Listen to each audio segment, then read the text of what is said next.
What's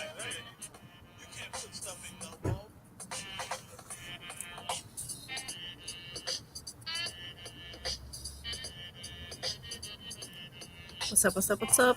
What's up? What's up? All right, let's talk about this full moon. All right, this is happening tonight. The full moon will be exact to the degree at approximately 1:17 a.m. Mountain Time. So midnight Pacific. That'll be 2 a.m. Central, 3 a.m. Eastern Standard Time. All right, so it's happening tonight. Okay. I want to share my screen. My voice is a bit messed up right now because I am detoxing like mad. Yes, that's the one. Okay. All right, let's talk about this moon, okay? So, sun in the last degrees of Pisces, moon in the last degrees of Virgo. This full moon will happen, and then the moon will move directly into Libra. Depending on where you live in the world, what time this is happening for you, the rising sign for the moon will change, okay? In my time zone, it'll be Scorpio rising when the moon is full exact. So, depending on where you live, you're going to experience this moon differently, and it'll also change how it comes up based on your own natal chart, right? But I could talk about this generally. Okay, so first things first, we are in the final closing phases of Pisces season. On the 22nd, the sun moves into Aries. So this is like the final chapter of the final season in the final zodiac. There's a lot of closing and ending themes coming up. All right. Pisces rules the feet. Virgo actually rules the intestines. I thought for a long time that Scorpio ruled the intestines, but it doesn't actually. It rules the rectum, the sexual organs. Virgo rules the intestines themselves. So there is definitely themes of clearing out and eliminating coming up for sure. Something that I was thinking about actually that pertains to this full moon is that since Virgo is so closely tied to health and to just our overall well-being, and it rules the intestines, that's really interesting to me because if we're struggling with elimination and we're not eliminating fully, and our gut health is suffering while our health suffers directly as a result, both mental and physical. So that's just something to keep in mind. Like if you have detox symptoms coming up, or you're struggling to eliminate, then that could be a really good area to focus on. The other thing about Pisces ruling the feet that I was contemplating about is that, well, with Pisces, or with our feet rather, we have so many nerve endings in our feet, and that's one of the main channels where we eliminate excess energy, right? So very interesting themes with this sign axis, right? Another big theme for this full moon is that, well, these are immutable signs, and mutable really means changeable. So it could be really easy to change your mind on something or decide to go on a detour. Something that came up for me and somebody else in the group, or a couple of the people in the group actually, on the universe chat, is the presence of coyote made itself known to us. And Jen, thank you, Jen, pulled out the coyote card from her animal deck, and what does it say? But something about detours, right? So very changeable energy, really interesting. Oh, hello, Bee. Oh, it's time to get to work. Oh, that's exciting. Oh, that's so exciting. Okay. I take animal omens while I'm doing readings very seriously. That was not an accident. Okay. That's really beautiful. Uh, so how do bees relate to this? Well, uh, bees are more associated with the sign of Cancer, but if we think about bees being a worker sign, with the promise of something sweet at the end of it, this also reflects the concept of Virgo, where Virgo is a very hard worker. Sometimes too hard of a worker. Sometimes they don't give themselves enough of a break or ease off or relax. Um, the, the sign and the theme of Virgo can be very highly critical, which can be a good thing because really they're after perfectionism, which can be good. You should always push yourself to be better. The only drawback to that is sometimes you can get too caught up in achieving that perfection, and you can become too critical with yourself. And often if we become too critical with ourselves, we turn that energy outwards and we become extremely critical to our loved ones around us. So just be cautious of that. And it could very well be that there are things, people, places, energies, habits, because Virgo is about habits, that we need to eliminate from our life, from our diet, from our routine, in order to feel better. And this theme is very strongly emphasized by the almost perfect trine and sextile from Pluto. Okay. Pluto, as it's been going through Capricorn, this is about uncovering everything that is lacking in integrity, everything, all of the structures in our lives that are rotting, decaying, or are corrupt are being brought to the surface. All that whole theme, and where we give our power away. It's another big theme of Pluto, especially Pluto in Capricorn. So these themes are coming to the surface, and we're being asked to eliminate those things, to eliminate the decay, the rot, the faulty structures, right? The other really magical thing that's happening, and I don't use the word magical lightly, okay, the other really magical thing that's happening with this full moon is we have a stellium in Pisces, which is defined as 3 or more, sometimes 4 or more planets, depending on who you ask. We also have a stellium in Aquarius, but I'm going to focus on the Pisces one first, all right? So we got the sun in the final degrees of Pisces. It is on a not a quote unquote critical degree, but an important degree. It's still technically conjunct Neptune. It's separating from that conjunction, and a conjunction is when two planets or points are right on top of each other, and the orb can be up to 6 degrees, again depending on who you ask. But these two planets are still pretty much conjunct, which means that there's a high degree of illusion still.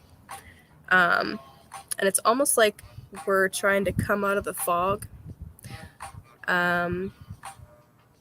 Yeah, it's like we're trying to come out of and separate ourselves from the fog.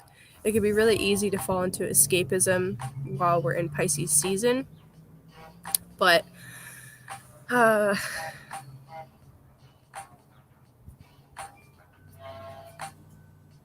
think it's just important to rest where necessary, so that we have enough energy to do the work that we're being asked to do. I hope that makes sense. Of course, we also have Jupiter and Mercury in here as well. Mercury in Pisces can get lost. It doesn't really do so well in Pisces. He can, but it's like taking your rational, logical mind and plunging him into the depths of the ocean. Okay. And his energy is tied up with this full moon. So I feel like we could be picking up, well, actually, the topic of dreams has come up a lot. in my circle. So we could be thinking about and dreaming, quite literally either daydreaming or just having very vivid dreams about what we need to do to either feel better in our body or what kind of journeys we need to go on, what kind of shadows and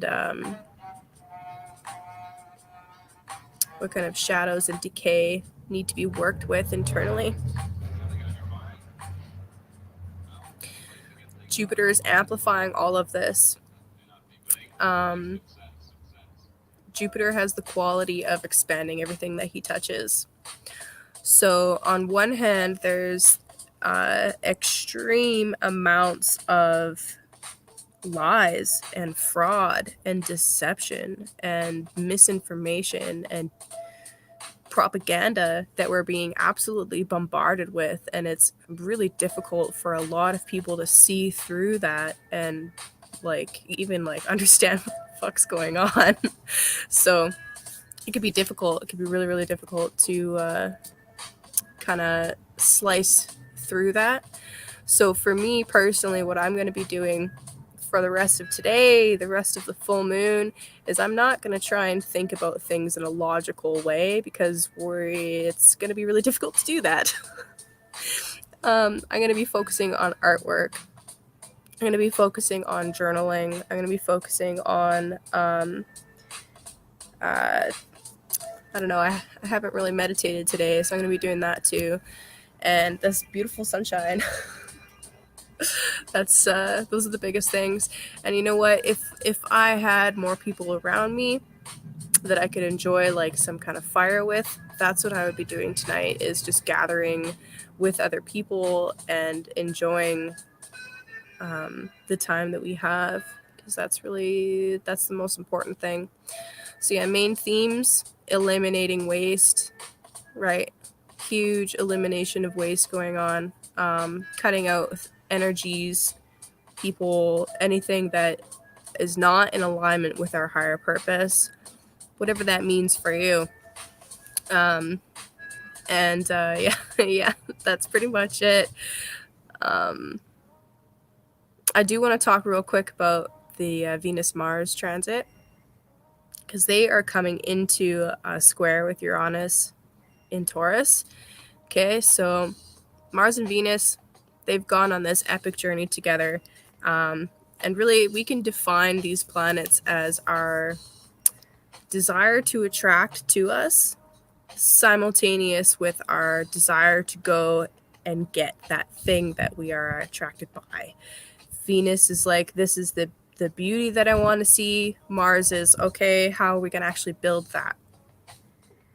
While they're going through Aquarius together, this is where we see people wanting to build communities together. That has been a huge, huge theme I've seen come up a lot with a lot of different people. Like, okay, well, we've been talking about this. Now, what are the steps that we're going to do to actually make it happen? Coming in, Venus also has a lot to do with money and possessions, okay? Just keep that in mind. Especially in a fixed sign like Aquarius. Coming into a square with Uranus, the planet of disruptions but awakening. This is like throwing a monkey wrench into the plans, into the gears, right? It's a good chance that there'll be some kind of detour. There's the coyote spirit, some kind of detour in whatever it is that we're trying to achieve. Whatever our long-term goals and wishes and dreams are, which is symbolized by Aquarius, there's something unexpected, something not really like a reality check. That would be the approaching conjunction with Saturn. More like something shocking. Something shocking shows up to be like, hey, are you paying attention? Is this really what you want? And I kind of gotta laugh a little bit, because last night on Flow State, which is the art and reading show that I've been participating with the Weaving Spiders Welcome, and I'll drop a link for that below. Anyway, on Flow State, the link to the Zoom room got shared out on Twitter, and somebody on Twitter found it and dropped it for a bunch of kids, basically, and a bunch of kids kept showing up into the stream and like bombing it with a bunch of swear words and just inappropriate language and just craziness. And I don't think we've ever had that happen before. So it was really funny, but it was extremely disruptive, and we were challenged to keep our cool. And I think we did pretty good. But anyway, we were challenged to keep our cool and kind of pivot and work with that energy.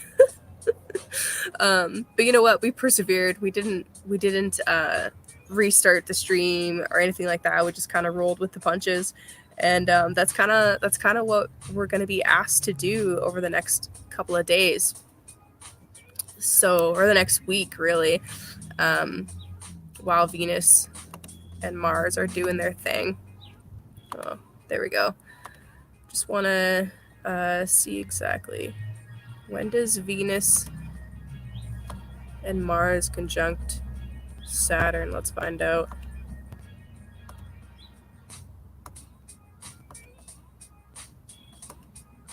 That's uncomfortable.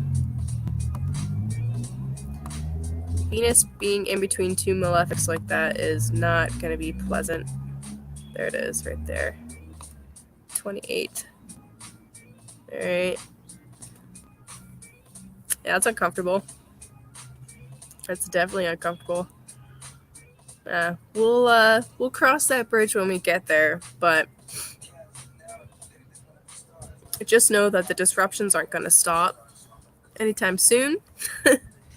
So do what you can now to make as much space as you need.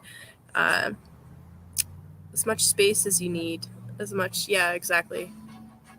Do what you can now to make space to make sure that you can mentally, spiritually handle whatever is going to be thrown at you. All right? Because it might be really disruptive. The other thing about that kind of disruption energy, though, like especially with Uranus, this is the planet of awakening, like I said.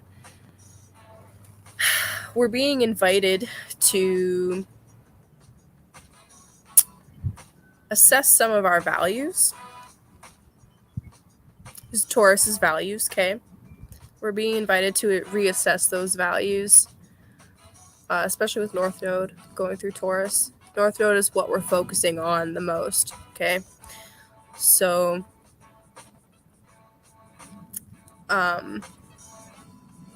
how much of this technological life do we want to maintain?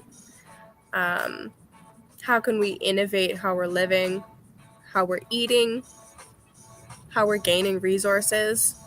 And do our hopes and dreams align with that? I don't know. Oh, snap. Oh, hey, guys.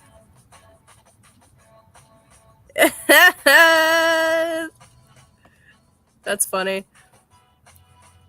Yeah, I'll totally drop a link to Flow State for sure. I don't have it handy right now, so I will have to do that in a little bit. Oh, hey, Mario. What's up? What's up?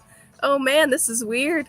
I've never done a live stream like this before, so I pretty much finished talking about the full moon. So you'll have to go back and watch from the beginning. But yeah, Flow State's really fun. I wasn't feeling very good yesterday, so I didn't read. But like an hour and 20 minutes after dealing with all these crazy disruptions of these kids coming in and bombing Flow State, we finally started reading. So anyway, and Martin kind of dressed up like a pirate. I love that guy. Okay, anyway. I'm all embarrassed now. Okay, yeah, I'll drop a link to Flow State in the comments below. And yeah, let me know how this full moon is showing up for you guys. And yeah, I mean, don't be too okay. A big thing about Virgo and the moon in Virgo, like I said earlier, we can be really critical.